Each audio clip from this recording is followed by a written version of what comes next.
2022년 5월 10일 화요 모임에 함께하고 계시는 모든 한 분 한 분을 예수 그리스도로 축복합니다. 제가 기도하고 경배와 찬양으로 나가도록 하겠습니다.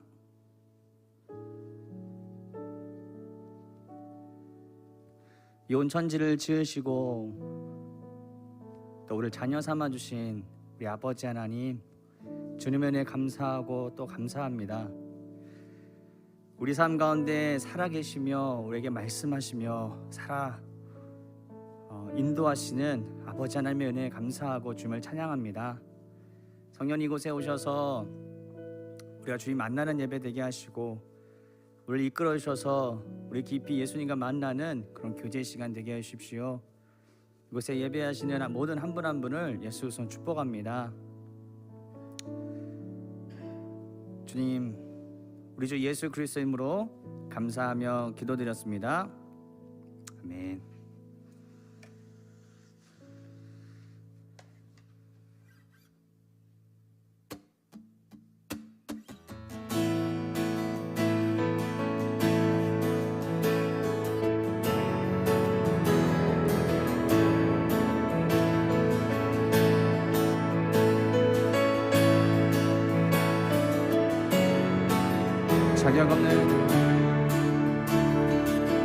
자격 없는 날 왕께서 반기시네. 잃어버린 날 찾으시러 그 사랑, 오 그 사랑. 자격 없는 날 왕께서 반기시네.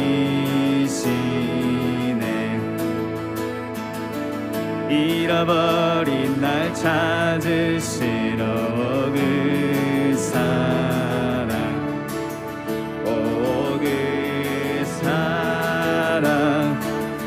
독생자 예수 자유케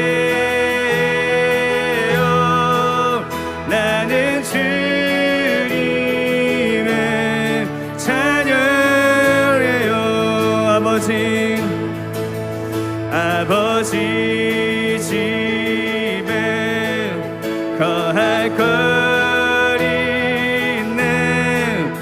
나는 주님의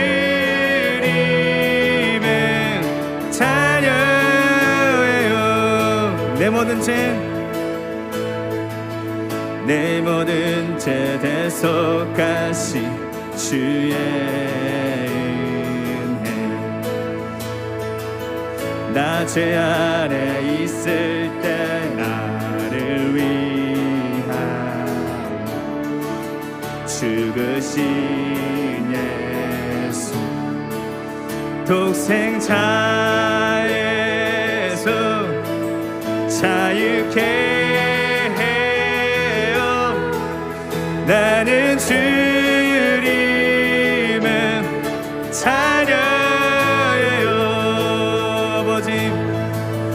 아버지 집에 거할 거리는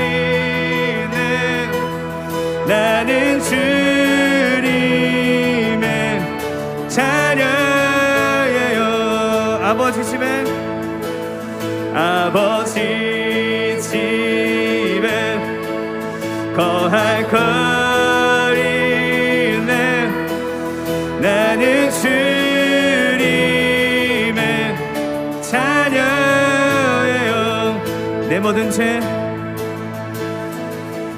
내 모든 죄 대속하신 주의 은혜. 나 죄 아래 있을 때 나를 위하여 죽으신 예수, 독생자 예수 자유케 해요. 나는 주님의 자녀예요. 아버지 집에 거할 거리는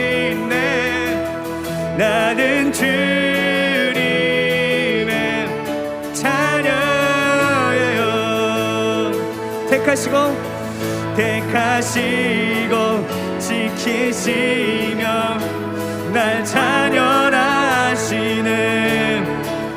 그의 소유 삼으시고 날 자녀하시는 택하시고 지키시며 날 자녀하시는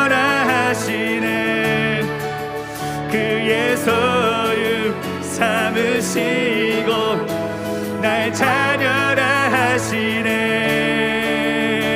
날 자녀하시네 날 자녀하시네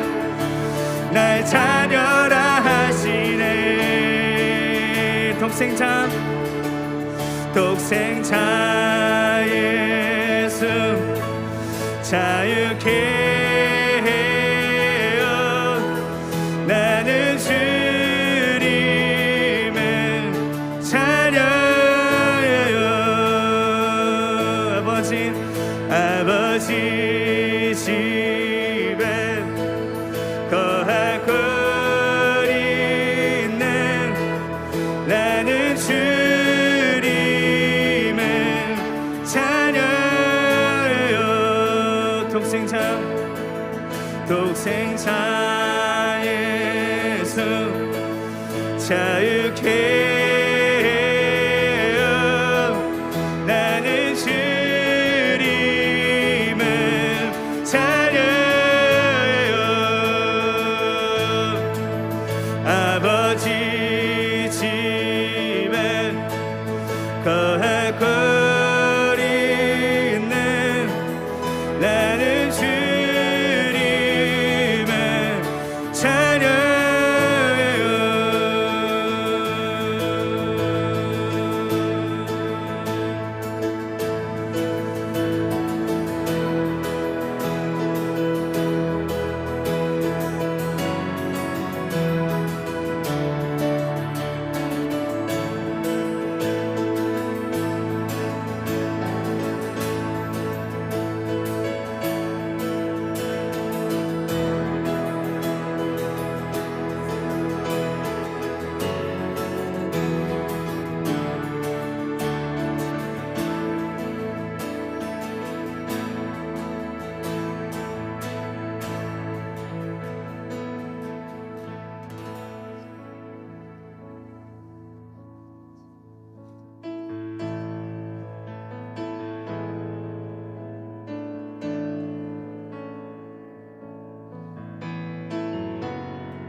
거룩한 성전에 거하시며 하늘 보좌에 계신 주가 베푸신 모든 사랑 우리 찬양 드립니다 오 아름다운 주의 영광 승리의 함성 들리네 죽임 당하신 어린 양께 우리 큰 소리 외치며 찬양 할렐루야 할렐루야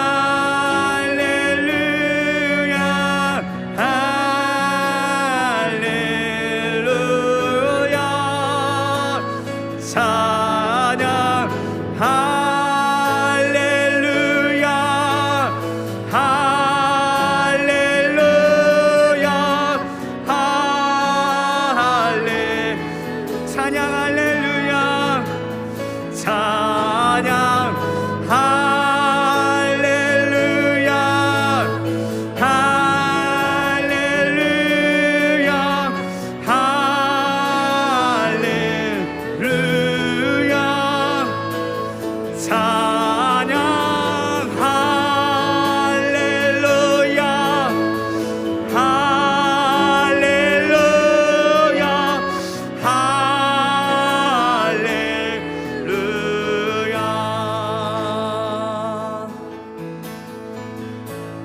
성전에 거하시며 거룩한 성전에 거하시며 하늘 보좌에 계신 주가 베푸신 모든 사랑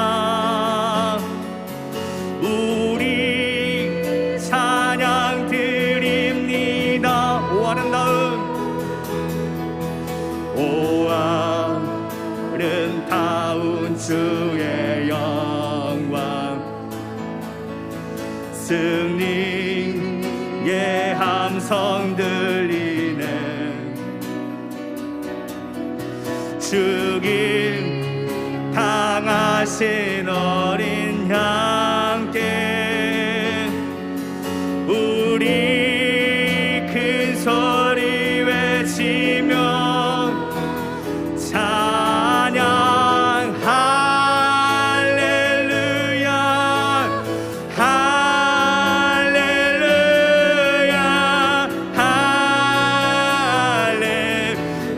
할렐루야 찬양 할렐루야 할렐루야 할렐루야 찬양 할렐루야 찬양 할렐루야 할렐루야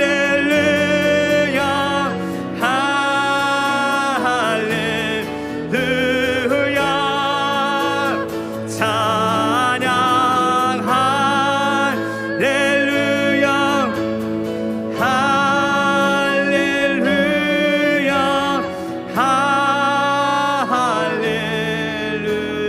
할렐루야 거룩한 성전에 계신 주 거룩한 성전에 계신 주 우리 주님 앞에 서서 이전의 성도들과 함께 주님을 찬양합니다. 찬양 할렐루야 할렐루야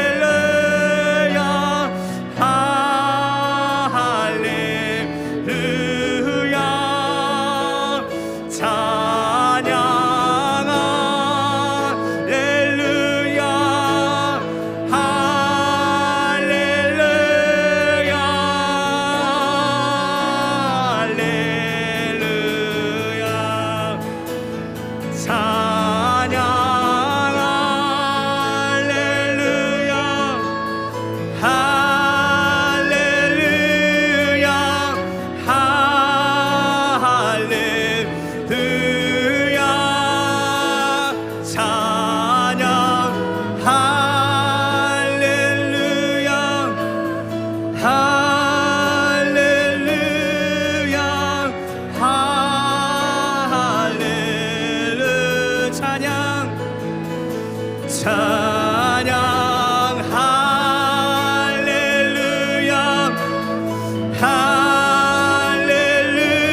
주님 당신은 사랑의 빛 어둠 가운데 비추소서 세상의 피 예수 우리를 비추사 당신의 진리로 우리를 자유케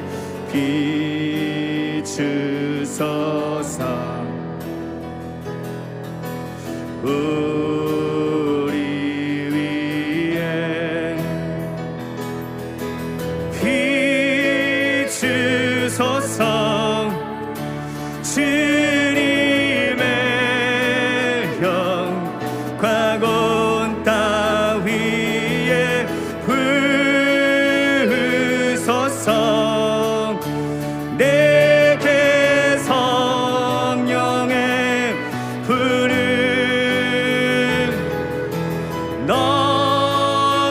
넘치소서 은혜와 긍휼을 열방 중에 전하소서 빛 대신 주의 말씀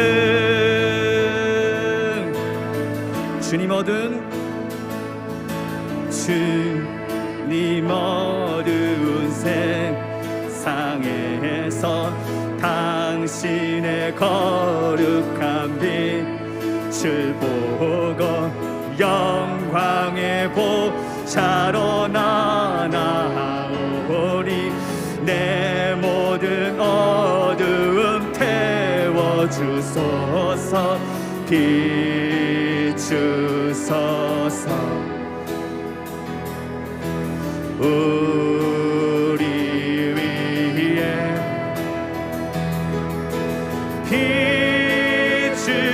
비추소서 주님의 영광 온 땅 위에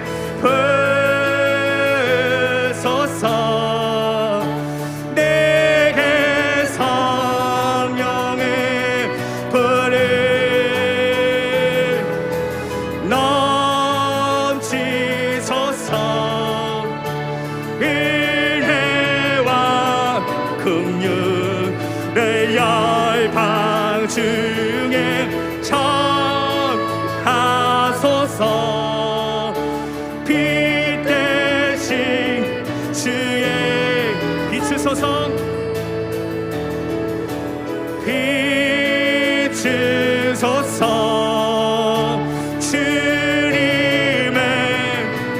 영광 온 땅 위에 부으소서 내게 성령의 불을 넘치소서 은혜와 긍휼을 열방 중에 전하소서 빛 대신 주의 말씀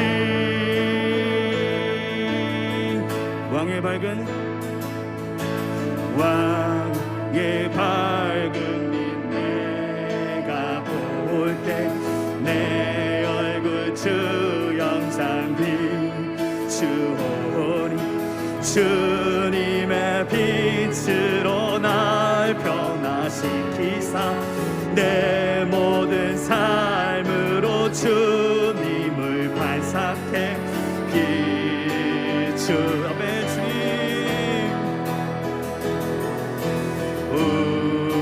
우리 왕의 밝은 빛 내가 볼 때 내 얼굴 주 영상 비추오니 주님의 빛으로 날 변화시키사 내 모든 삶으로 주님을 반삭해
주소서.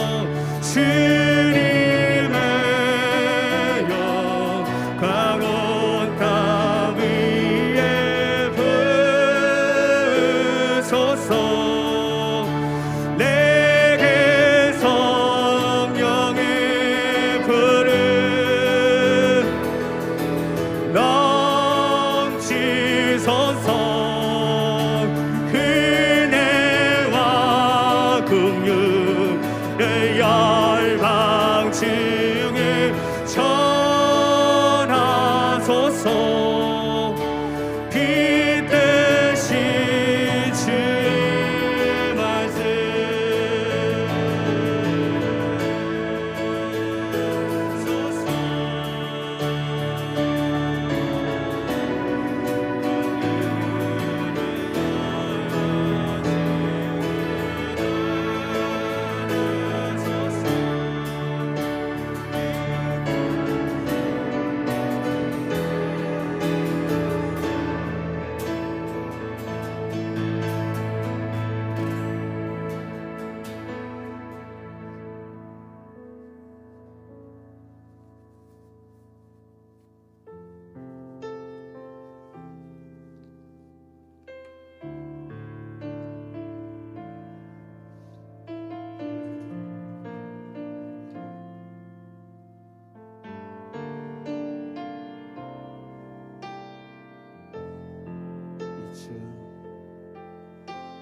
이쯤 바벨론의 겨울 지나면 다시 찾아온 예수의 봄이 벚꽃처럼 내려 걸으신 그 눈물의 십자가 건너 예수 사랑의 그 나라에서 내 아픔은 기쁨 되고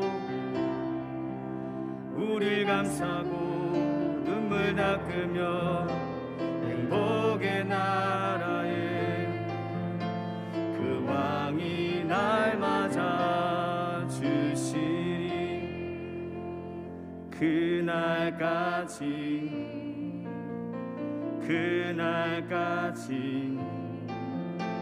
그 험한 십자가 나 따르리라. 영원토록 나 영원토록 내 사랑 예수 당신만 나 사랑해요.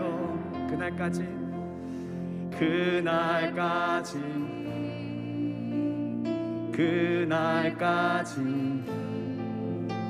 그 험한 십자가 나 따르리라. 나 영원토록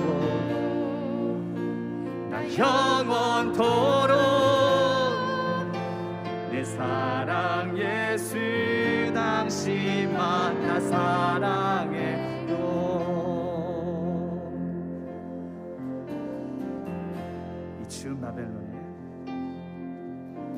이쯤 바벨론의 겨울 지나면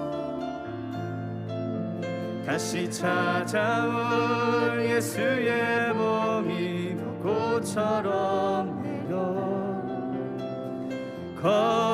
걸으신 그 눈물의 십자가 건너 예수 사랑의 그 나라에서 내 아픔은 기쁨 되고 우릴 감싸고 눈물 닦으며 행복의 나라에 그 왕이 날 맞아 주시리. 그날까지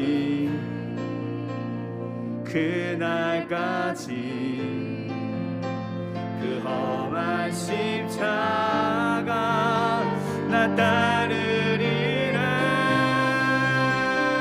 영원토록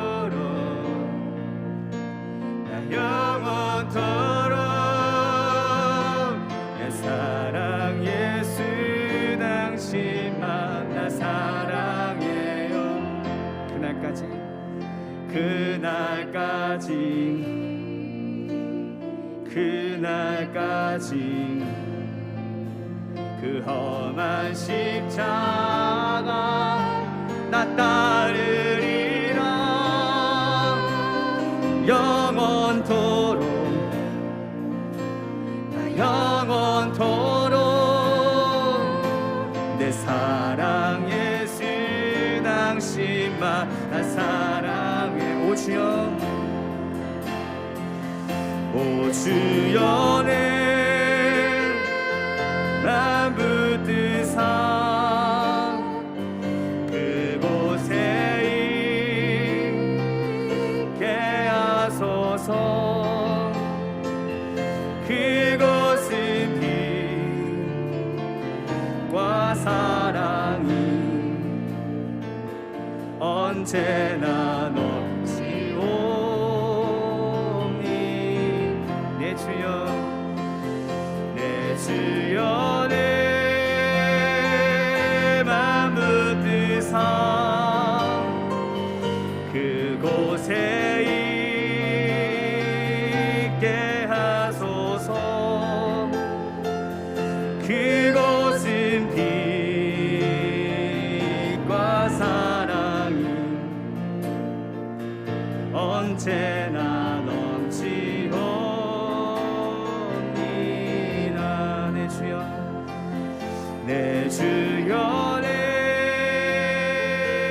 맘 붙드사 그곳에 있게 하소서. 그곳은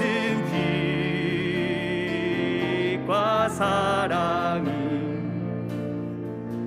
언제나 넘치오니라.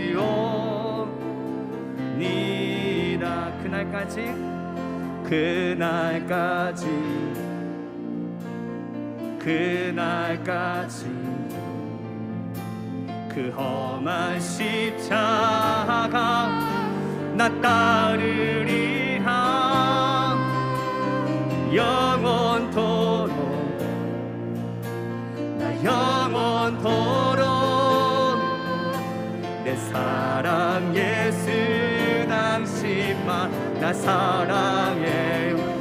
내 주여, 내 주여 내 맘 붙드사 그곳에 있게 하소서. 그곳은 빛과 사랑이 언제나 넘치오니라.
네, 화요 모임에 함께하고 계시는 여러분 한 분 한 분을 예수님의 이름으로 환영하고 축복합니다.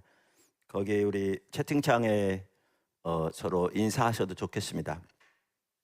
우리가 그 화요 모임을 이제 지역 거점 교회에서 모여서 그 여러 지역에서 동시에 이렇게 합니다. 그래서 이미 아마 지금 모여서 함께 예배 드리고 있는 곳도 있을 것 같고요. 그래서 모여서 예배 드리고 있는 곳은 거기다 좀 올려주시면 좋겠습니다. 이렇게 어디서 함께 모여서 예배 드린다고.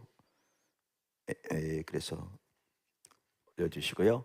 수도권 그 화요 모임은 뭐 일부 여기 지금 성도들이 와 계십니다만은 대면으로 이제 교회들이 연합해서 본격적으로 모이기 시작하는 것은 이번 컨퍼런스를 끝나고 바로 그 다음 화요일부터 모이려고 합니다. 그래서 같이 기억하시고 기도해 주시면 좋겠고요. 광고 말씀드릴 텐데 이렇게 드리면서 혹시 헌금하기 원하시는 분들은 거기 채팅창에 구자가 있으니까 헌금 하시면 좋겠습니다. 우리 선교회 섬길 간사는 찾았고요. 이제 그 K미션, T미션 담당할 책임자 한 명씩과 또 총무간사님이 필요합니다. 한 분이. 그래서 위에서 기도해 주시고 같이 찾아주시면 좋겠습니다. 현 총무감사님이 이제 목회로 곧 나가시게 되기 때문에 지금 총무간사님이 필요합니다. 5월 새물결 선교회 목회자 기도회가 5월 12일 목요일 오후 2시에 개최됩니다. 이번에 그 기도회에서는 컨퍼런스 기도 사역자 대한 교육도 실시할 계획입니다. 그래서 함께 해주시고요. 이번에는 비대면으로 모이는 것 같습니다. 7월부터 목회자 기도회가 대면으로 개최될 예정이라고 합니다. 특별히 컨퍼런스를 위해서 기도해 주시고요. 6월 6일 현충일 저녁부터 9일 오후까지 이번엔 대면 또 일부는 비대면으로 모입니다. 대면 원칙으로 하고요. 주제는 교회와 나라가 사는 길 선교적 교회이고요.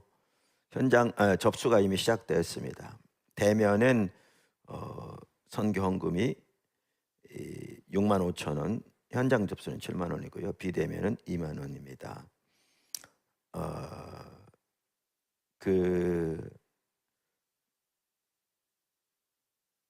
이번에 그 컨퍼런스에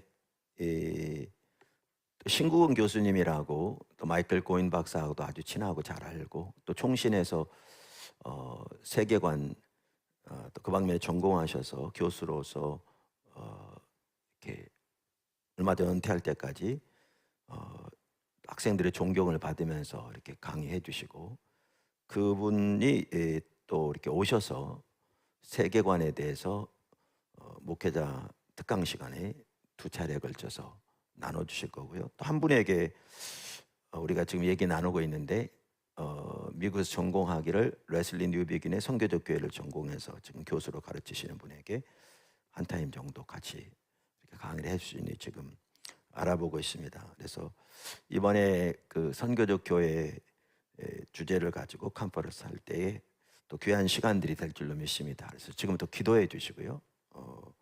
또 많이 등록하셔서 함께 해주시면 좋겠습니다. 우리가 지금 거점 교회별로 이렇게 모여서 같이 기도할까 화요 모임 하려고 하는데 부산에서는 한비전 교회, 성빈 교회, 그 다음에 나눠서 하고요. 거리상, 그 다음에 등대교회, 천안 충남가 아산 지역의 아산 등대교회에서 모이고요.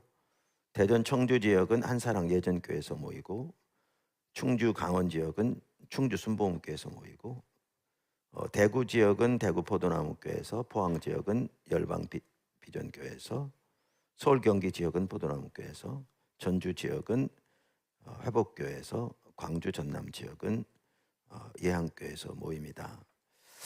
말씀드린 대로 이제 앞으로 또 준비되는 대로 모이기 시작할 거고 지금 이미 그렇게 같이 모여서 예배 드리는 것도 있을 텐데 말씀드린 대로 이렇게 올려주시면 좋겠고요.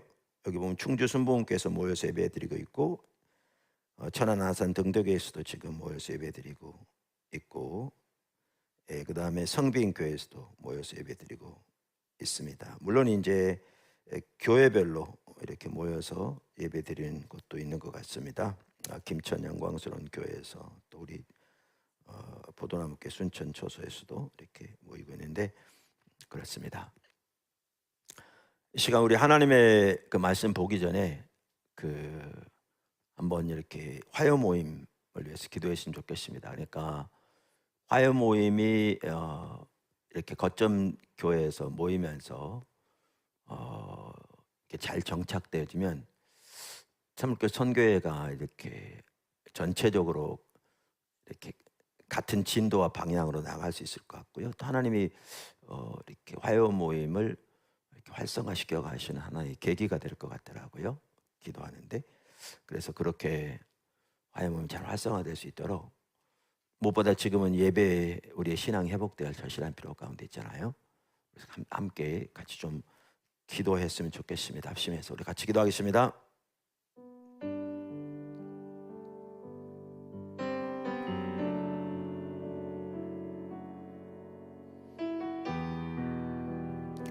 아멘. 주님, 이 시간도 우리 주 예수 그리스도의 보혈의 공로만 의지해서 아버지 하나님의 보좌 앞에 나옵니다. 사물결 선교를 예수님으로 축복하고 또 예수님의 이름으로 모여 하나님의 얼굴을 구하는 곳마다 주님의 임재로 충만하게 채워주시기를 간절히 기도합니다. 다시 한번 사물결 선교를 예수님 축복합니다. 또 화요 모임을 예수님이 축복합니다. 또 연합하는 교회들이 목회자들과 성도들이 함께 마음을 모아서 화요일에 모여서 주님을 찾되 또 지역별로 거점 교회들로 모여서 함께 이렇게 예배드릴 수 있도록 은혜 주시고 이 부분이 잘 정착되어져서 정말 선교회 전체가 더 일어나며 정말 회복되어지며 모든 성도들이 주님의 길을 향해 주님의 길을 따라 주님을 향해 적극적으로 마음을 모아서 함께 가는데 중요한 어떤 기회가 되게 해주시고 그래서 하나님께서 우리 한 사람 한 사람 또 한 교회 한 교회 선교회 전체적으로 신앙과 예배가 회복되어지면 정말 주님 행하시는 놀라운 일에 함께 동참하며 동행하는데 귀한 계기가 될 수 있도록 주님 은혜 위에 은혜를 더하여 주시옵소서. 오늘도 예수님의 이름 모였습니다. 주님을 사모하여 모였습니다. 모인 곳마다 주님 이 시간도 더욱 함께 해주십시오. 또 일부는 가정에서 일부는 외국에서 또 함께 하는데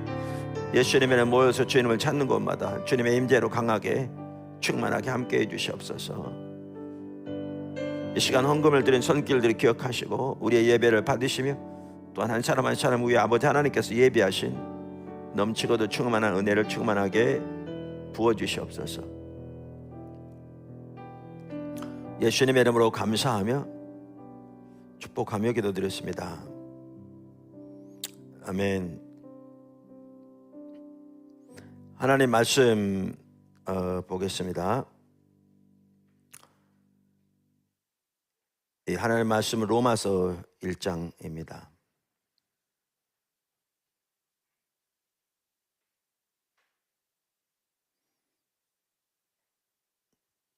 하나님 말씀은 로마서 1장입니다.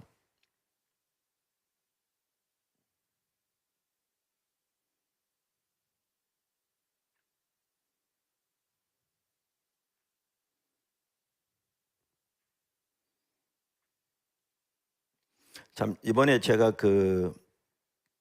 우리 성교회 목사님들이 같이 모여서 이 기도에 같이 모였었는데 너무 좋은 시간이었고요. 근데 일부 이제 목회자들이 코로나 확진되었습니다. 목사님 사모님들이. 그런데 저도 이번에 확진되어져서 그동안 잘 버텼는데 그래서 지난 주일날은 이제 여기에서 저만 방송팀은 2명 저기 따로 멀리 있고 이제 여기서 설교하고 그것이 이제 본당으로 이렇게 송출돼서 설교는 영상으로 드리는 여기 보도나무 본초소에서도 그랬습니다.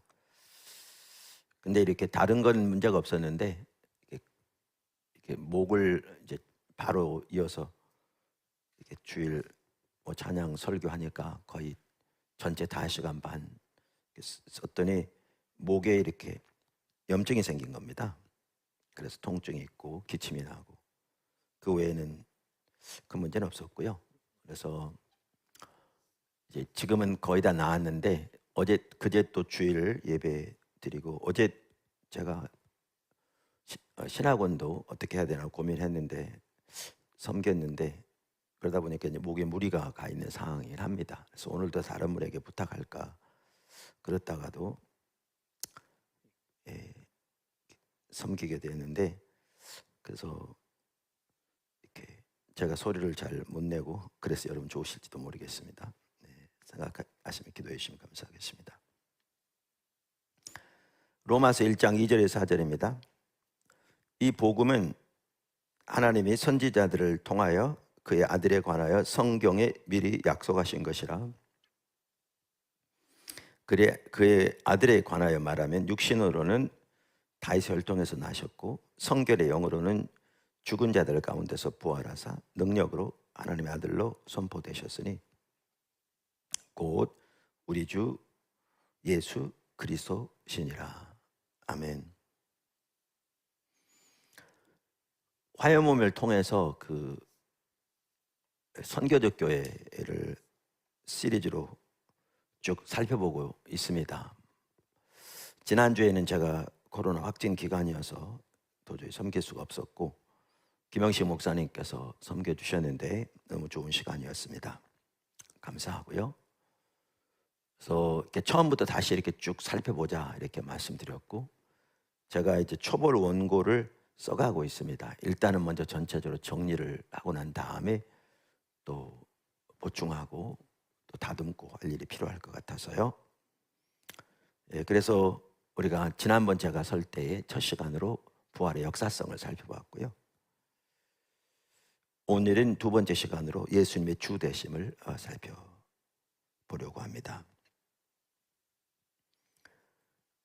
우리가 감당할 소명을 올바로 이해하는 데 있어서도 그렇고 우리가 살고 전하는 복음을 올바로 이해하는 데 있어서도 그렇고 예수님의 부활에 대한 강력한 역사적 증거로서도 그렇고 매우 중요한 한 가지는 예수님의 주 되심을 살펴보는 것입니다. 첫째, 예수님의 부활은 예수님이 주 되심을 드러냈습니다. 우리가 지난 시간에 살펴보았는데 예수님이 이 땅에 오셨을 당시 세계에서 죽은 자의 부활을 믿는 사람들은 유대인들 뿐이었다라는 걸 살펴보았습니다. 그 당시 이교주의에서는 부활과 조금이라도 비슷한 것조차 존재하지 않았습니다. 그런데 초기 교회가 전한 예수님의 부활을 보면 그 당시 유대인들이 가지고 있던 부활에 대한 신앙에서 7가지 변형이 일어난다고 톰 라이트 박사는 잘 말합니다. 그래서 그 변형들이 예수님의 부활의 독특성을 보여주는 것들로서 예수님이 실제로 그렇게 부활하셨다는 것 외에는 설명할 길이 없는 예수님의 부활에 대한 매우 강력한 역사적인 증거다라고 말합니다. 그런데 그 변형 중에 하나가 초기 교회에서는 부활이 메시아주의와 연결되었다는 것입니다. 유대교회에서는 그 누구도 메시아가 죽을 것이라고 예상하지 못했고 따라서 자연스럽게 누구도 메시아가 죽은 자 가운데서 부활할 것이라고 생각조차 하지 못했습니다. 그런데 초기 교회에서는 예수님의 부활로 인하여 예수님이 메시아라고 알고 살고 전하기 시작한 거죠. 이것이 부활 신앙 자체의 놀라운 변형뿐만 아니라 메시아 신앙 자체의 변형으로도 이어졌습니다. 그 당시 메시아 사상에 대해 조금이라도 아는 유대인이라면 예수님이 십자가에서 처형을 당한 후에 그분이 그 나사렛 예수가 하나님의 기름 부음 받은 자, 즉 메시아라고 도무지 상상할 수도 없었을 것입니다. 그것은 유대인들로서는 생각조차 할 수 없는 일이었습니다. 그러나 바울 이전에 확립된 초기 신경으로 여겨지는 것들에서도 보여지는 것처럼 초기 교회는 아주 일찍부터 바로 예수님의 부활 때문에 예수님이 참된 메시아라고 단언했습니다. 이 지점에서도 우리는 매우 중요하게 예수님의 부활이 없었다면 초기 그리스도인들이 예수님을 메시아로 믿은 사실을 증명하기가 불가능하다는 사실을 우리는 기억해야 합니다. 부활과 신성화 사이의 관계만 하더라도 그렇습니다. 톰 라이트 박사는 그 당시 유대인의 경우건 이교도의 경우건 부활과 신성화 사이에 아무런 암묵적 연결고리도 없었다라고 말합니다.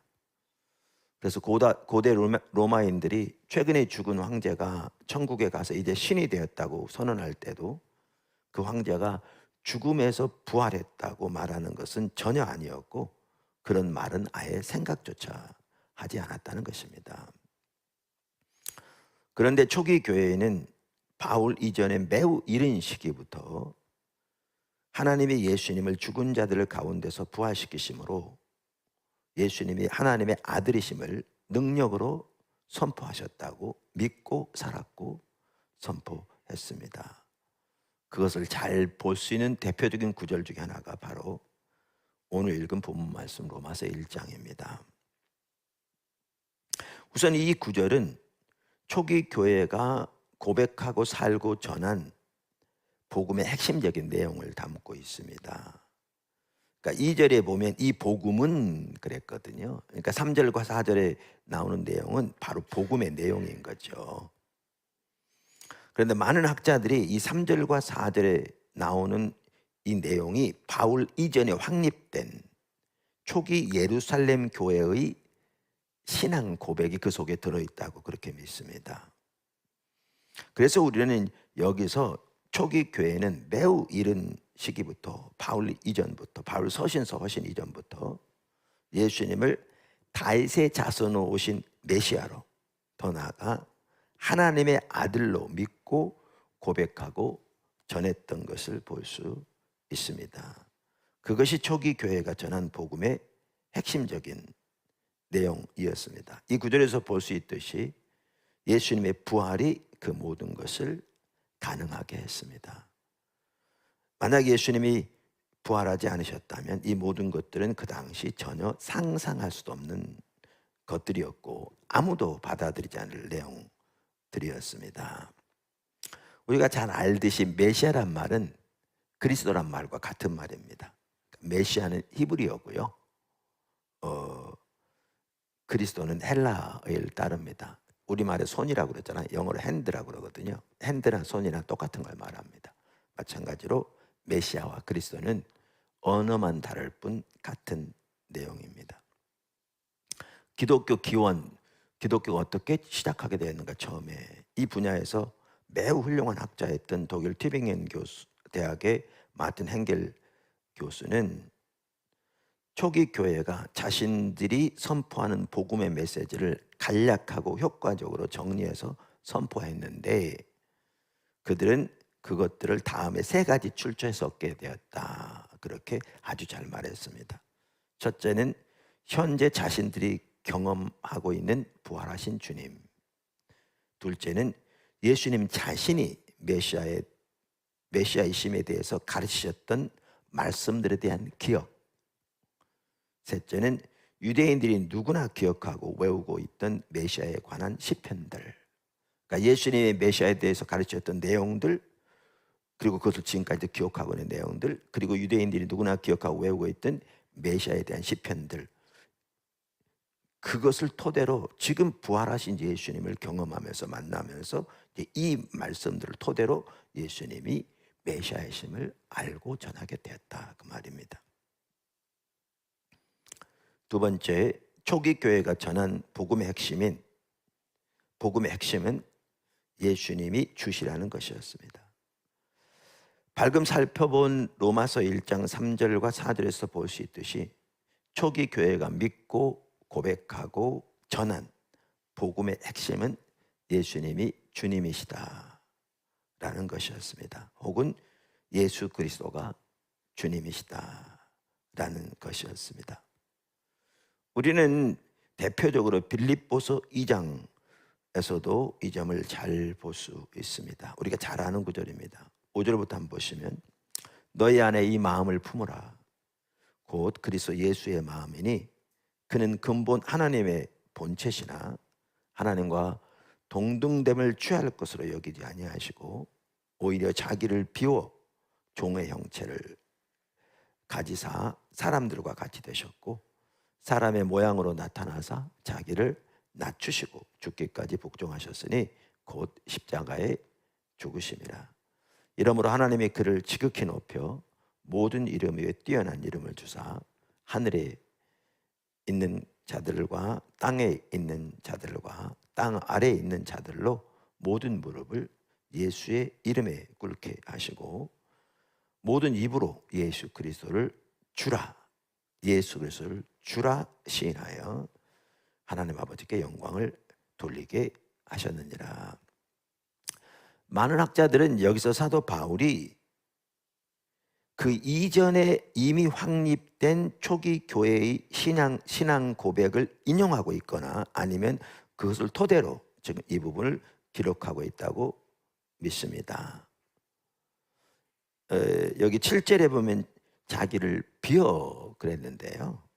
이 비어라는 말을 헬라어로 캐노라고 합니다. 이제 거기서 따서 지금 이 초기 교회의 신앙 고백을 학자들이 케노시스시라 이렇게 부릅니다.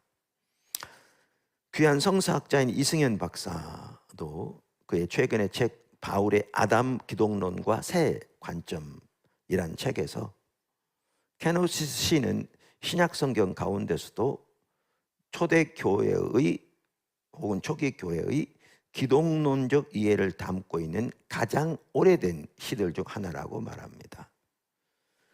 빌립보서는 대략 서기 50년 중후반대에 쓰여졌습니다. 그런데 케노시스는 서기 30년에서 40년에 이미 확립된 것으로 많은 학자들은 이해합니다. 이 말은 예수님이 돌아가신 지 불과 10년 이내에 이미 확립된 것으로 이해됩니다. 그래서 초기 기독교인들의 예수님에 대한 중요한 이해를 이 시는 담고 있습니다.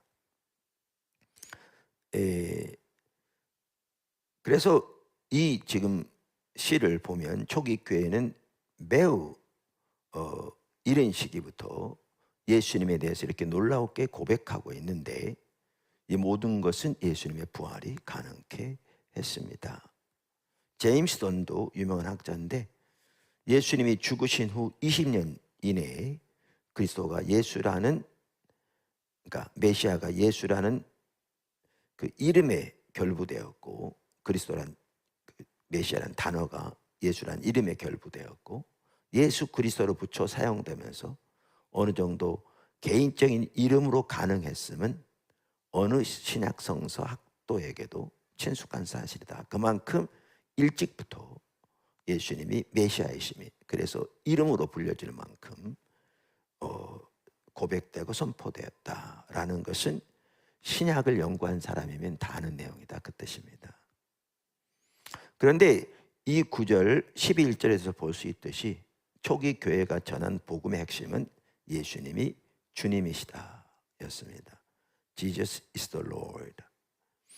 그래서 로마서 10장 9절 고린도전서 12장 3절에는 그것이 정형화된 표현으로 나옵니다. 내가 만일 내 입으로 예수를 주로 시인하며 또 하나님께서 그를 죽은 자 가운데서 살리신 것을 내 마음에 믿으면 구원을 받으리라. 로마 10장 9절. 그러므로 내가 너희에게 알리노니 하나님의 영으로 말하는 자는 누구든지 예수를 저주할 자라 하지 아니하고 또 성령으로 아니하고는 누구든지 예수를 주시라 할 수 없느니라. 그 세 번째, 예수님이 주시라는 말의 의미.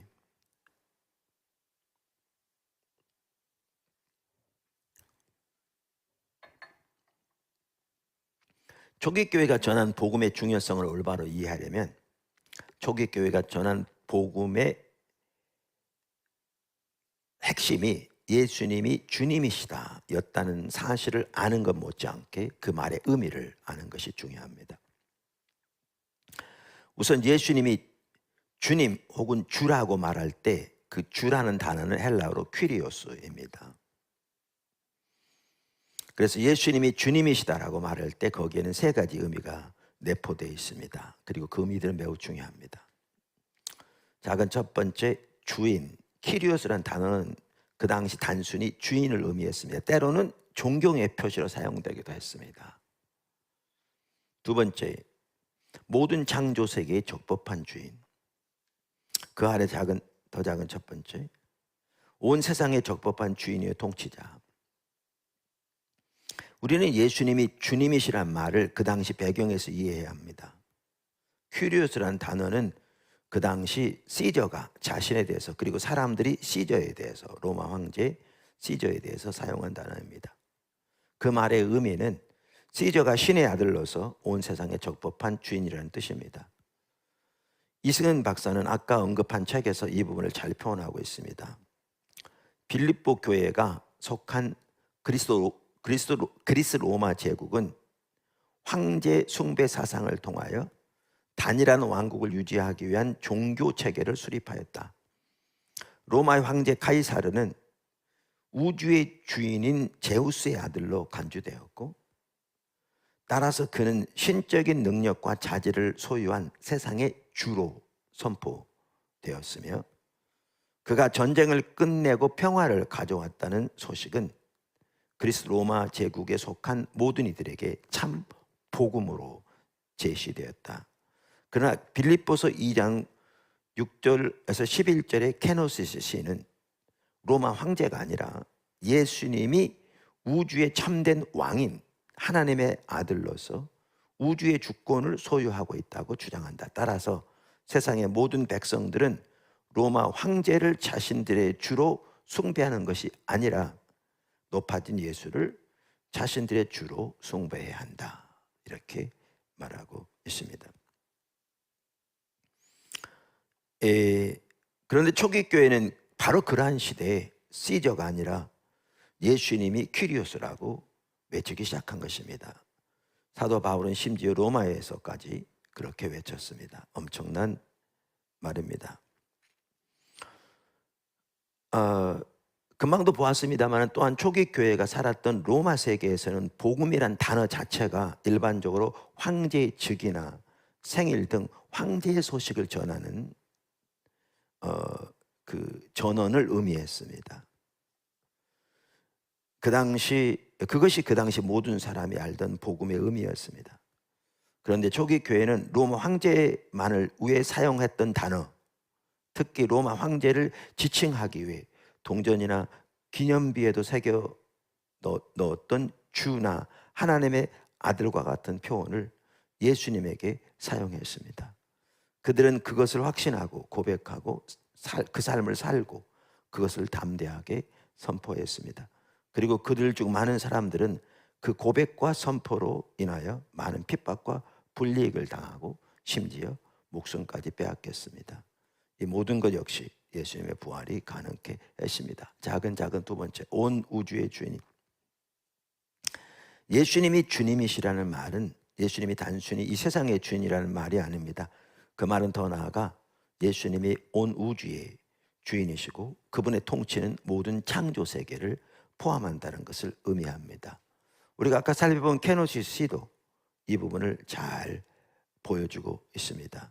더 나아가 고린도전서 15장에서도 우리는 이 부분을 잘 볼 수 있습니다. 27절, 만물을 저의 발 아래 두셨다 하셨으니, 만물을 아래 둔다 말씀하실 때 만물을 저의 아래 두시니가 그 중에 들지 아니한 것이 분명하도다. 만물을 저에게 복종하게 하신 때에는 아들 자신도 그때 만물을 자기에게 복종케 하신 이에게 복종케 되리니 이는 하나님이 만유의 주로서 만유 안에 계시려 하심이라. 28절까지입니다. 다시 이승현 박사는 말합니다. 예수가 만물과 자신을 하나님께 복종시키는 궁극적인 목적은 하나님께서 만물의 주인으로서 만물 안에 계시기 위함이다. 이처럼 예수를 통한 하나님의 구원 사역은 모든 피조 세계를 다 포함한다.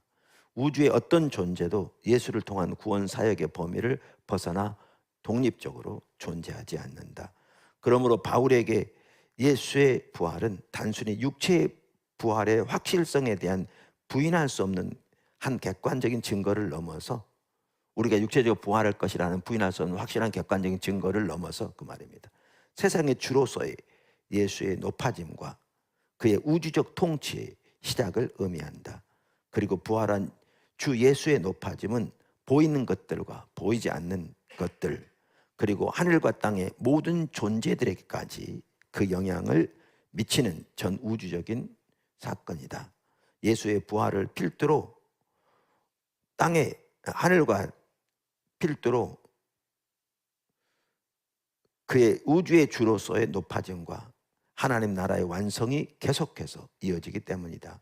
바울에게는 부활한 예수를 통한 이 모든 종말론적 드라마는 하나님에 의해서 계획된 구원의 사건이다. 작은 세 번째, 야훼의 본체.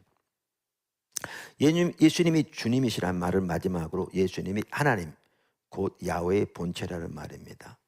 70인역 성경은 서기전 3세기부터 2세기 사이에 애굽의 알렉산드리아에서 72명의 학자들에 의해서 히브리어 구약 성경을 헬라어로 번역한 책입니다.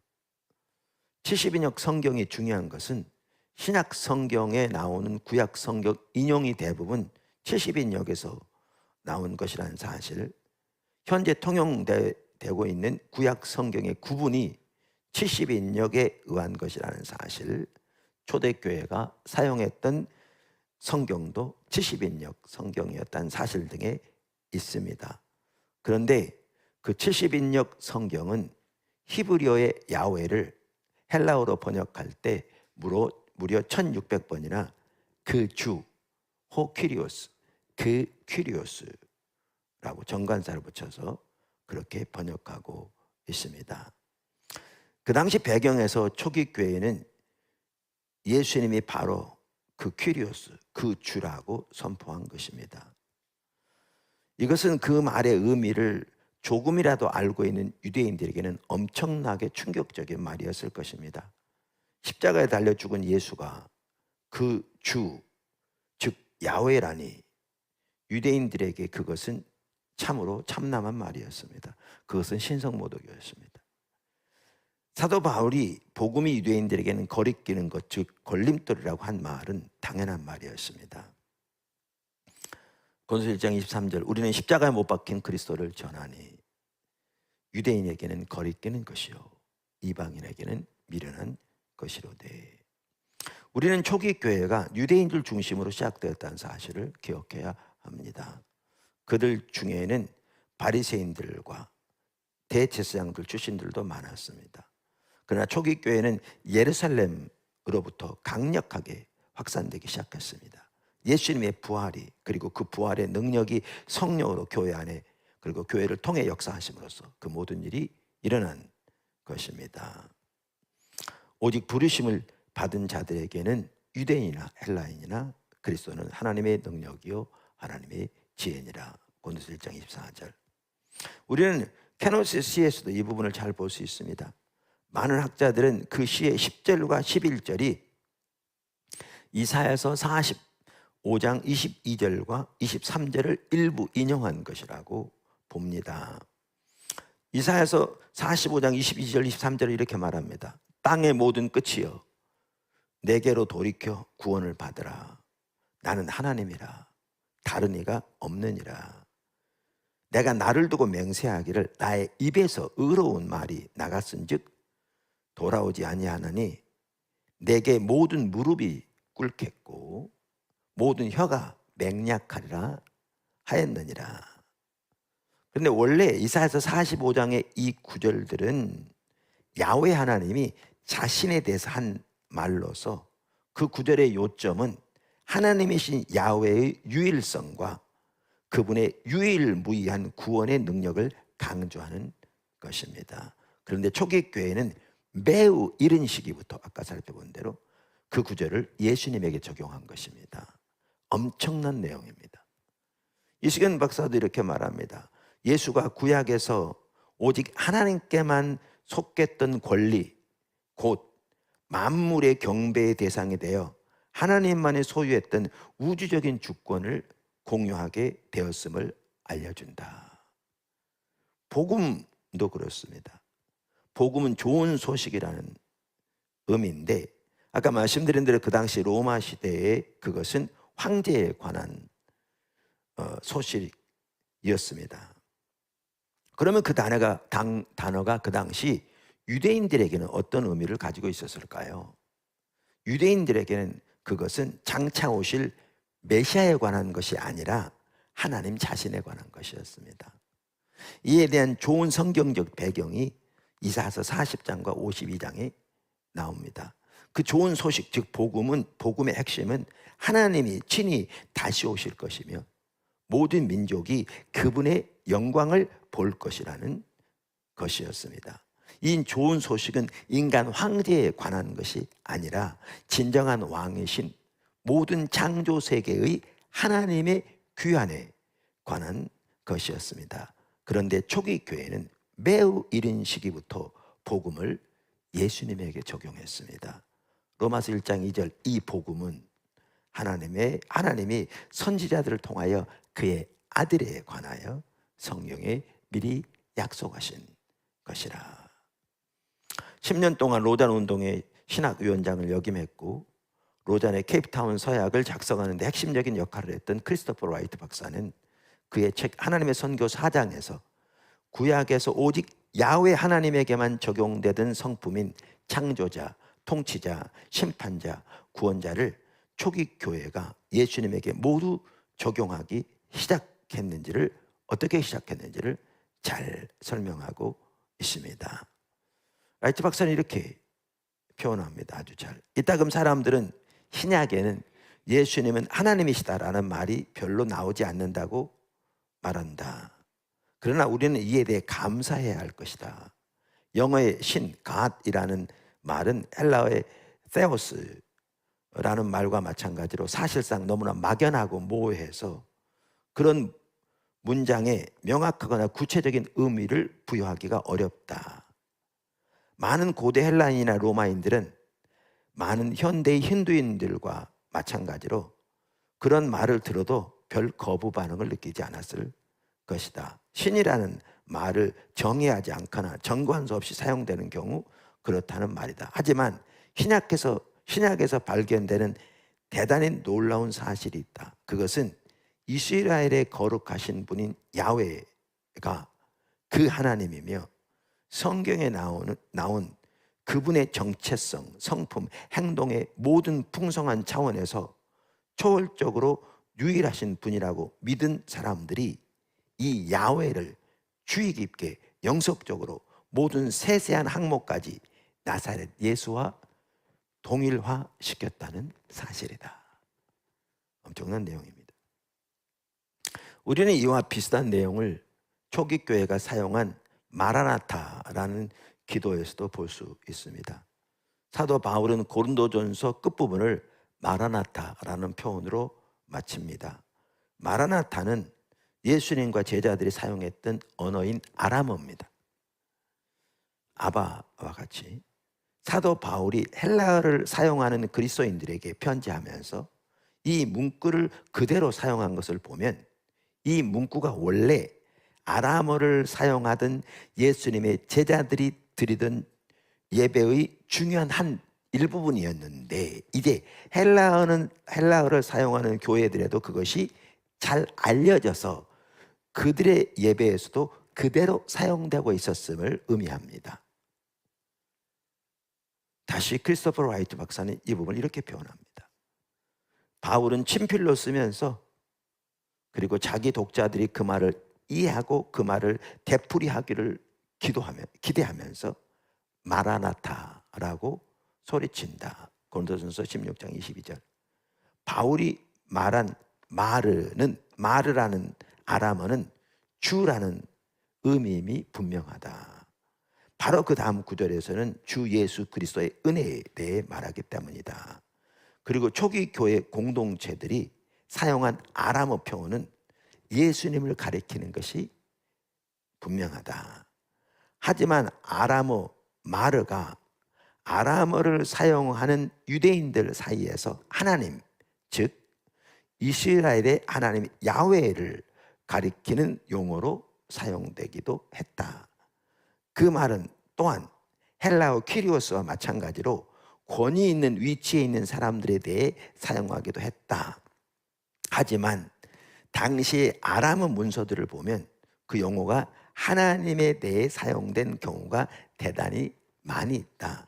그래서 최초의 아람어권 신자들은 마르 예수님에게, 주 예수님에게 호소함으로써 합법적으로 기도의 대상이 될 수 있는 단 한 분, 주 하나님에게 기도를 드린 것이었다. 그렇기 때문에 고린도서 10장 22절에 나오는 마라나타라는 기원의 말은 주 예수께 향한 옛 팔레스타인의 기도 형식을 나타낸다. 그것은 그분이 권능과 영광으로 오시라는 탄원이다.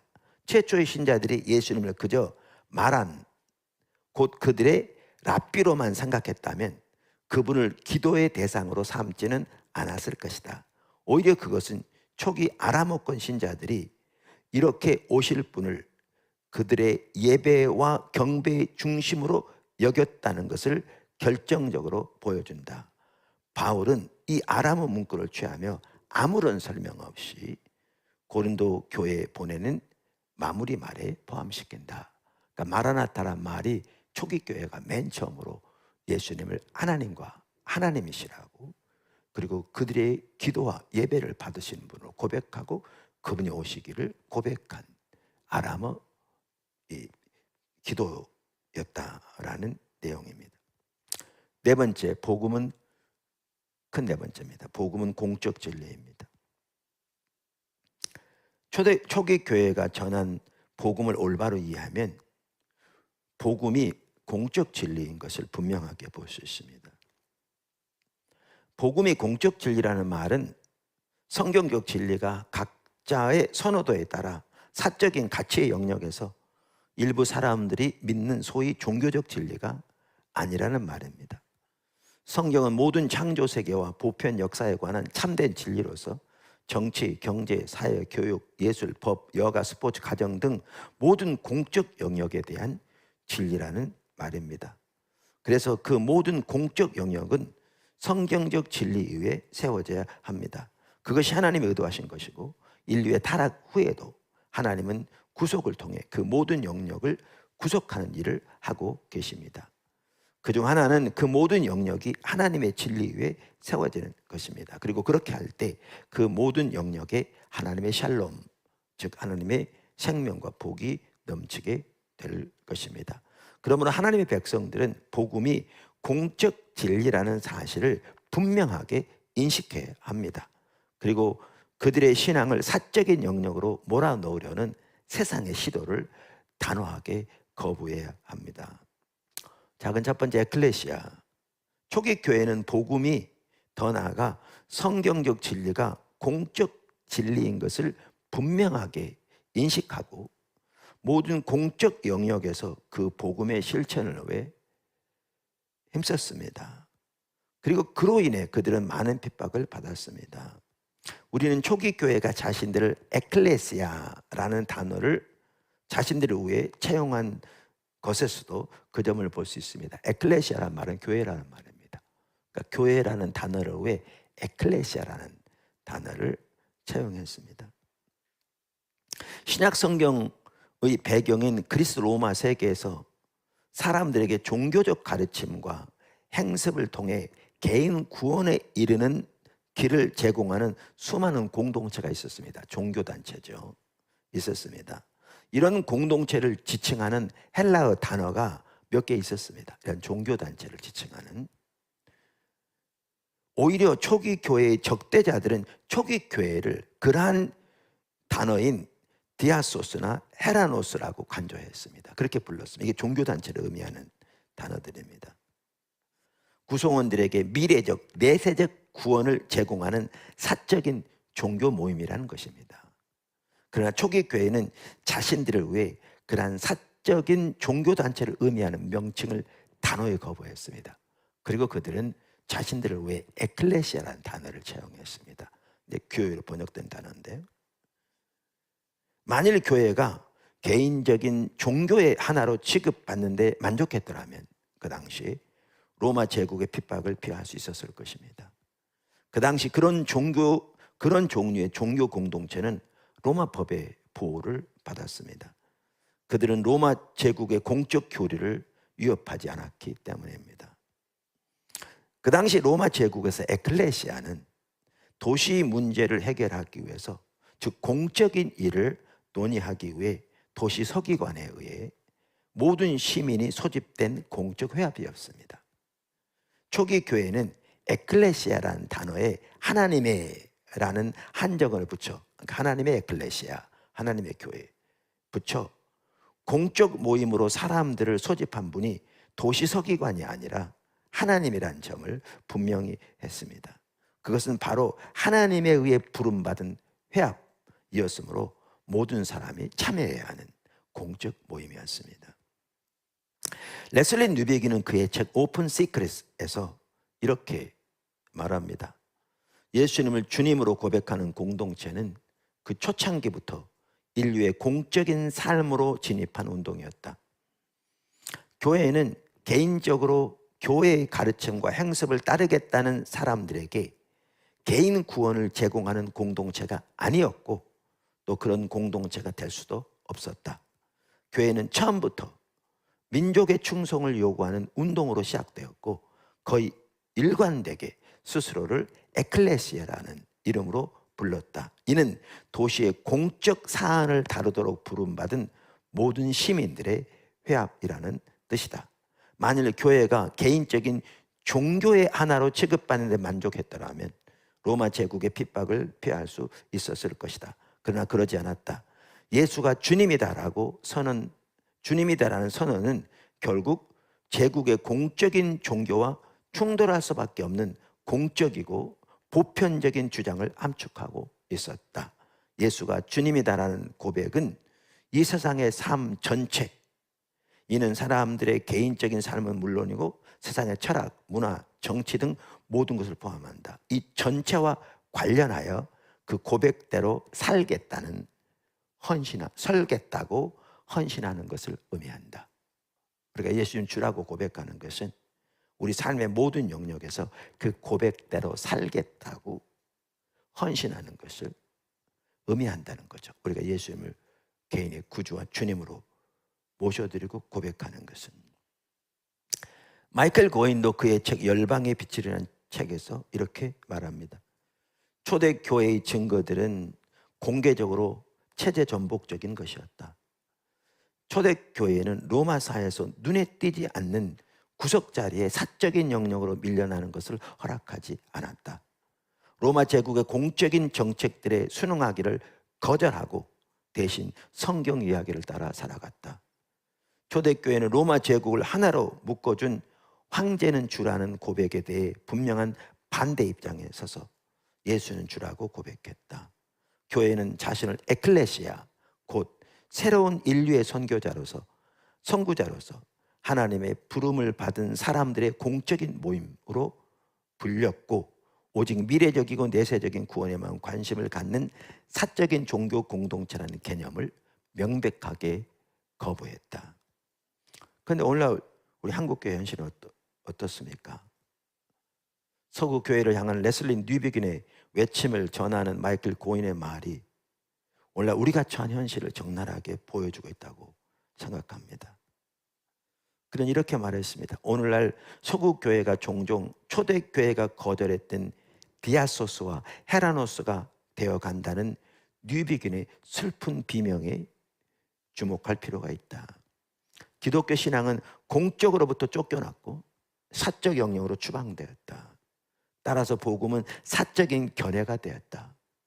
교회는 더 이상 하나님의 교회가 아니고 그들의 서비스를 이용하기 원하는 사람들을 위한 종교단체가 되었다. 진짜 심각합니다. 오늘날 우리 주변에 보면 이 일에 목회자들이 앞장서는 경우가 너무너무 많고요. 더 나아가 오늘날 많은 성도들은 우리의 구원을 그저 자신을 위한 정도로 생각하는 경향이 있습니다. 우리의 신앙은 그것을 포함할지 모르지만 그보다 훨씬 큰 것입니다. 우리는 구원을 사유화 혹은 개인화해서는 안 됩니다. 당연히 우리는 우리를 구원하신 하나님 은혜에 감사를 드립니다. 그러나 예수님의 십자가와 부활을 통한 구속은 그렇게 개인적인 것으로 축소할 수 있는 것이 아닙니다. 하나님의 구속은 모든 창조 세계의 구속입니다. 그것은 예수님이 이 온 세상의 적법한 주인일 뿐 아니라 모든 피조 세계의 주인이심을 의미합니다. 팀 켈러 목사님이 이런 관점에서 오늘날 특히 복음주의 진영에서 우리가 전하는 복음의 핵심에 있어서도 매우 중요한 부분을 놓치고 있다고 지적합니다. 그는 그의 뛰어난 책 부활에 입다해서 케임브리지 학자 사이먼 게도커를 참조해서 이 점을 설명합니다. 전통적으로 많은 사람이 복음을 오로지 십자가로만 보고 예수님이 우리 죄를 위해 죽으셨다라고만 제시한다는 것입니다. 그러한 복음 제시에서는 예수님의 부활은 곁다리로 덧붙여지는 기적일 뿐입니다. 그는 성경에 보면 복음의 핵심은 단순히 예수님은 주님이시다 라는 것이었다는 점을 지적하면서 게도커로 참조해서 이렇게 말합니다. 게도커는 바울이 복음을 제시한 많은 경우를 살펴본 끝에 반복해서 등장하는 세 가지 개념을 찾아냈다. 첫째로 예수님이 누구신가에 대한 기쁜 소식이다. 로마서 1장 3절에서 4절. 그분은 하나님의 영원한 아들이신데 자신을 낮추어 인간 메시아가 되셨다. 둘째로 예수님이 무엇을 하셨는가에 대한 기쁜 소식이다. 그분은 십자가에서 죽으시고 다시 살아나셨다. 고린도서 15장 3절에서 4절. 끝으로 그분이 무엇을 가져오시는가에 대한 기쁜 소식이다. 죽은 자 가운데서 부활하신 그분은 새로운 창조 세계와 성령의 권능을 가져오셨다. 골로새 2장 13절 15절, 에베소 2장 4절 7절. 그래서 게도커는 복음을 죽음과 부활을 통해 메시아 예수께서 죄를 속하시고 새로운 창조 세계를 가져오시는 것으로 요약했다. 바로 여기에 교회의 소명이 있습니다. 기독교 선교는 레슬리 뉴비긴이 말한 것처럼 세상에서 영이 되는 모든 삶의 영역에서 예수는 만유의 주님이라는 고백을 행동으로 옮기는 일입니다. 다시 한번 읽겠습니다. 레슬리 뉴비긴이 한 말인데요. 기독교 선교는 세상에서 영이 되는 모든 삶의 영역에서 예수님은 만유의 주님이라는 고백을 행동으로 옮기는 일입니다. 이것이 교회의 소명이고 이것이 모든 성도의 소명입니다. 부활, 주대심, 교회 선교는 교회의 선교적 성격뿐 아니라 선교의 참된 성격을 한눈에 이해할 수 있는 매우 좋은 패러다임입니다. 창조세계 모든 영역에서 예수님의 주대심을 실현하는 것이 교회의 선교의 핵심입니다. 물론 이 말은 앞으로도 살펴보겠지만 우리의 힘으로 하나님의 모든 창조세계의 구속을 성취해 간다는 말이 아닙니다. 그것은 하나님께서 하나님의 능력으로 하시는 일입니다. 그러나 우리는 그 일을 행하고 계신 하나님의 일에 적극적으로 동참해야 합니다. 거기에 우리의 소명이 있습니다. 정치, 경제, 사회, 예술, 교육 등 모든 분야에서 만물을 새롭게 하시는 하나님의 역사에 동참해야 합니다. 여기에는 우리의 일을 통해 그 일에 동참하는 것이 포함됩니다. 예수님이 초기 교회가 전한 복음을 올바로 이해하면 우리의 소명이 무엇인지, 교회의 성격이 무엇인지, 교회가 나갈 방향이 무엇인지, 우리의 선교의 성격은 무엇인지, 우리가 어떤 삶을 살아야 되는지를 너무나 잘 볼 수 있습니다. 기도하겠습니다. 시간에 한번 이 말씀을 생각하시면서 우리 자신을 돌아보는 시간 되었으면 좋겠습니다.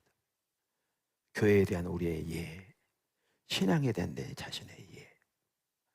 오늘날 우리가 한국교회가 처한 상황에서 목회자들과 성도들이 생각하고 있는 신앙에 대한 이해, 복음에 대한 이해, 그것이 얼마나 초기 교회에서 멀어져 있는지 우리는 얼마나 우리의 신앙이 왜곡되게 타락해버렸는지, 그래서 우리의 삶은 얼마나 하나님의 길에서 멀어져 있는지 깨닫고 회개하고 돌이키며 주님의 은혜를 구하는 시간 되었으면 좋겠고, 우리가 정말 이렇게 이번 기회를 통해서 하나님의 길로 근본적으로 돌이키시면 좋겠고, 하나님의 성령께서 강력하게 이 길로 우리를 인도해 가고 계신다는 것을 깨닫고 그렇게 주님께 돌이키는 우리가 되었으면 좋겠습니다. 함께 기도하겠습니다.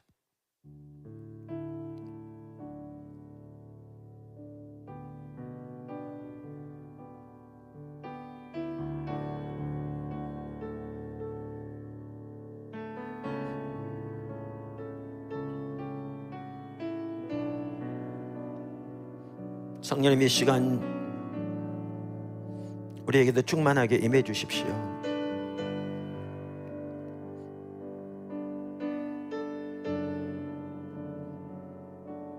하나님 말씀에 기초해서 하나님께서 예수님의 십자가 부활을 통해서 이루신 그 놀라운 광범위한 구속을 깨닫게 해주시고, 그렇게 세워진 초기 교회가 전한 복음이, 그리고 그들의 삶이 무엇이었는가를 깨닫게 해주시고,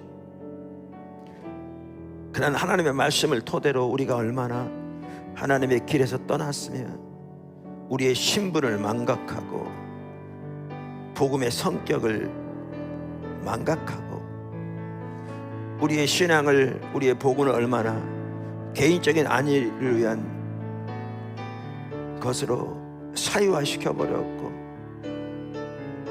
우리가 얼마나 하나님의 부르신 그 위대한 부르신 소명에서 멀리 떠나는 걸 깨닫게 도와주셔서 돌이킬 수 있는 은혜를 부어주십시오.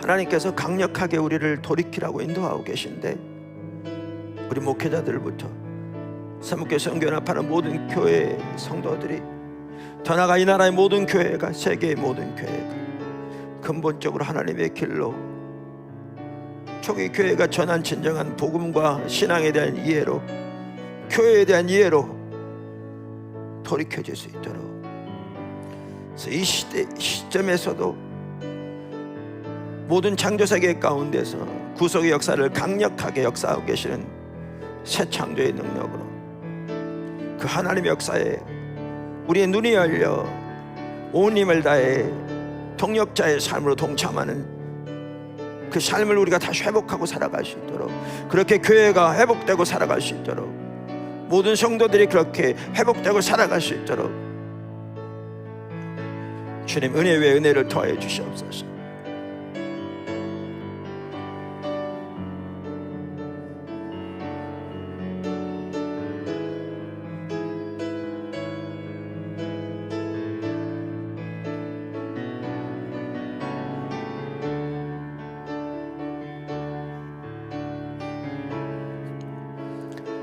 다 눈을 감고 기도하시면서 이렇게 이런 분이 있으면 뭐 가정에 있든지 아니면 지금 모인 장소에 있든지 하나님 앞에서 이렇게 일어서서 고백하셨으면 좋겠어요. 오늘 말씀을 들으니까 내가 예수님을 나의 구세주 주님으로 고백하고 믿는다고 생각해 왔는데 내 신앙은 완전히 가짜였습니다. 껍데기였습니다. 내가 잘못됐습니다. 회개하고 예수님을 진정한 나의 주님으로 그 부르심에 응답해서 내가 주님을 그렇게 내 삶의 진정으로 모시며 내 삶을 주님께 드리는, 그래서 진정한 구원과 신앙, 그리고 하나님의 소명과 부르심, 그 자리에 서기를 결단합니다. 주님, 저를 받아주십시오. 저를 용서해 주십시오. 이렇게 주님께 근본적으로 새롭게 올바로 자신을 드리고 주님을 모시기를 결단하신 분들은 여러분 어디에서 있든지 그렇게 자리에서 일어나셔서 주님께 고백하시고 이렇게 서시기를 바랍니다. 그렇게 하십시오. 여러분 모인 장소에 모여 있으면 그렇게 하십시오.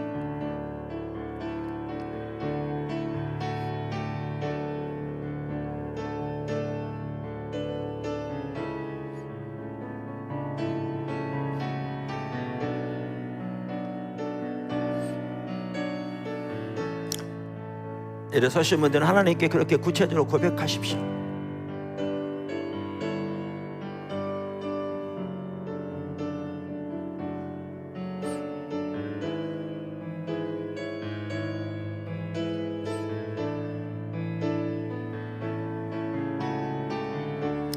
혹시 목사님들 중에 내가 정말 성도들을 올바르지 못한 신앙으로 이끌어온, 그리고 교회와 신앙이 이렇게 타락되도록 앞장서 영향을 미친 것이 선명히 보여지고 정말 근본적으로 주님 앞에서 회개하기 결단하시는 분들은 지금 그렇게 회개하고 돌이키셨으면 좋겠습니다.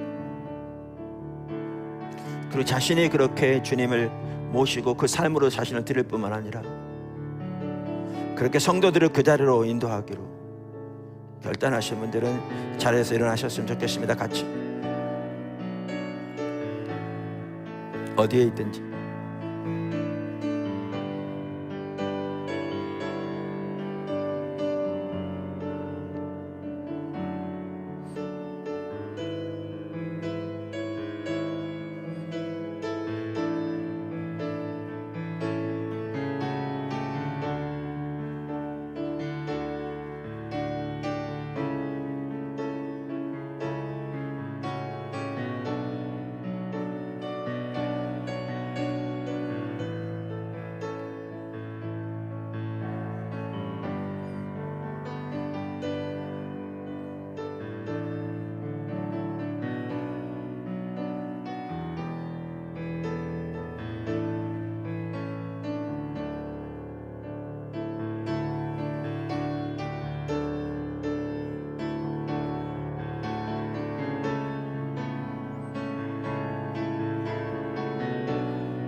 예수님의 보혈로 주님 우리를 씻어주시며 주님 앞에 주님만 의지해서 겸손히 주 앞에 선 한 사람 한 사람 우리 모두를 받아주시고 새롭게 해주시옵소서. 성령님 시간 한 사람 한 사람에게 충만하게 임하셔서 우리를 새롭게 해주십시오.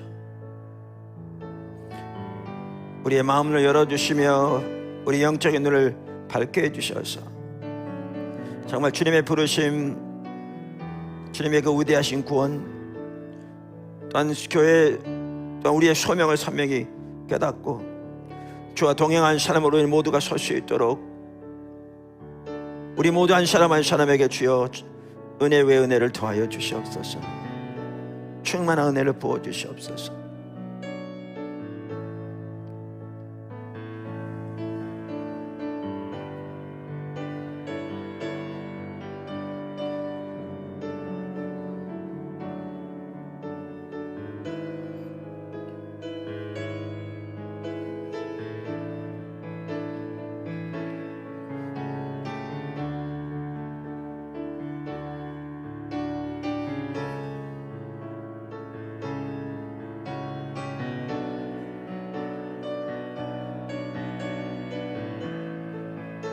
감사합니다. 주님,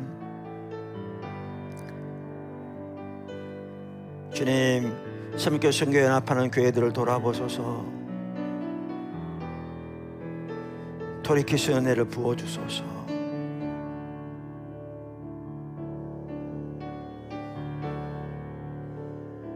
주님, 우리를 불쌍히 여기소서.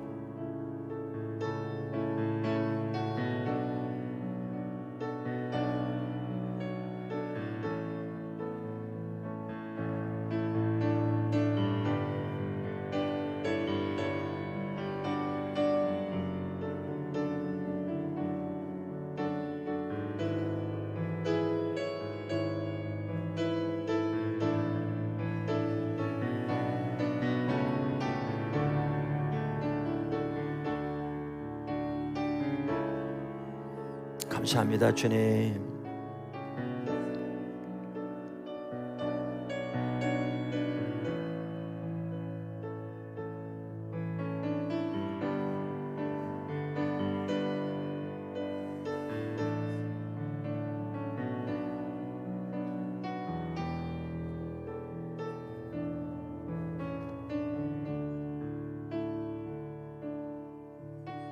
지금은 우리 주 예수 그리스도의 그 무한하신 은혜와